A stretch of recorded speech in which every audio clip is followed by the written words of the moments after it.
Alice Cooper told me after a show once that he saw more of my shirts in the audience than Alice Cooper's shirts.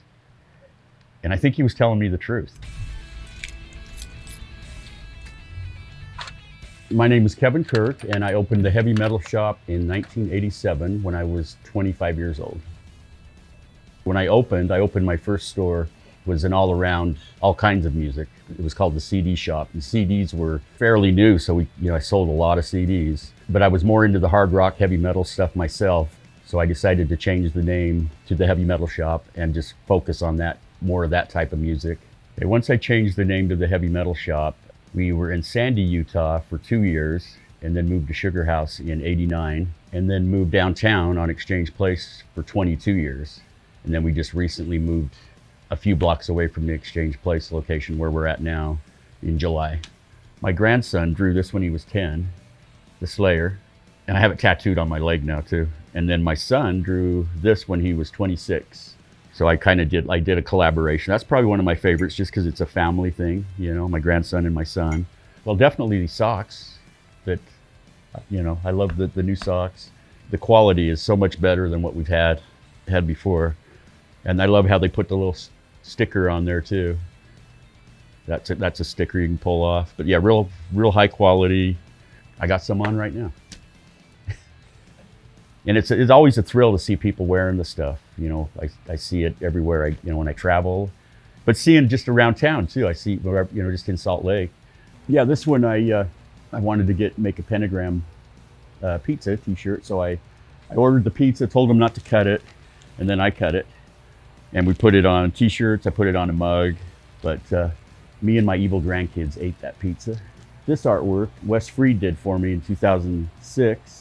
He does Drive-By Truckers album covers. This is their latest. And he does posters. He did a Cracker album cover too. There's Ronnie James Dio. Met him in LA in 1990. He's very cool dude. Chris Holmes from Wasp.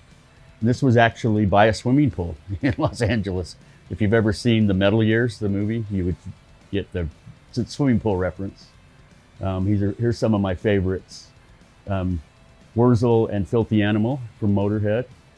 And then that's Chris Cornell with my wife and I in 1989. So we were all really young then.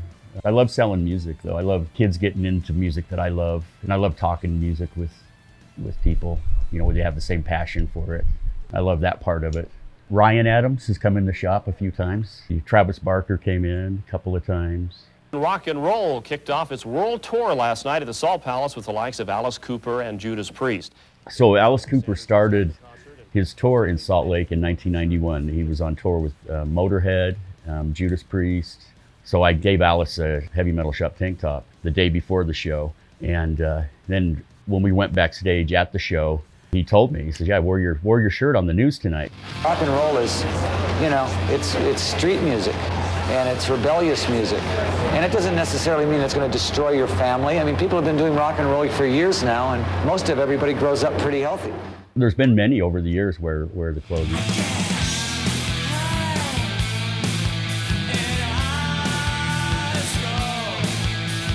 And then a lot of metal guys too. Exodus, Alice in Chains. Slayer wore the stuff a lot. Had Slayer in the store a couple of times. We had thousands of people lined up down the street, around the block. And we did it at night. They flew in a day early for the first in-store in '95. And it was in January of '95. And it was cold, so people had built bonfires on the sidewalk. It was pretty crazy. Nobody was hurt or anything. I do have a funny story from that, though. Slayer had their own security guy. He was this older guy that worked with him and toured with him. And before the in-store, and he went out and talked to people in line and came in and said, we're not going to have any problems. This is a great crowd. Everybody's happy, excited to meet Slayer. A lot of people screaming Slayer. There's fires, but it was harmless stuff.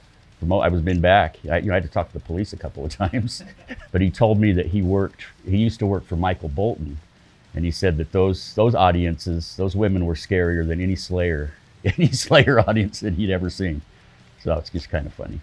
Let's see, this is from City Weekly. They reenacted the Footloose with me, and they said, well, we need to find a Walkman, a cassette Walkman. And I actually had one. So that's my Walkman. Because Kevin Bacon has the Walkman in that.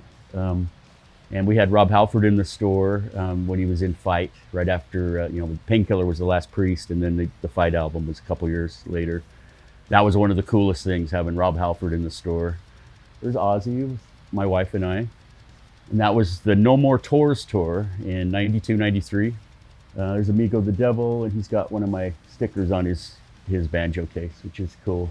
His first shows were small shows in the shop, and he's gotten very big since then. Lots of funny stories with people in the store too.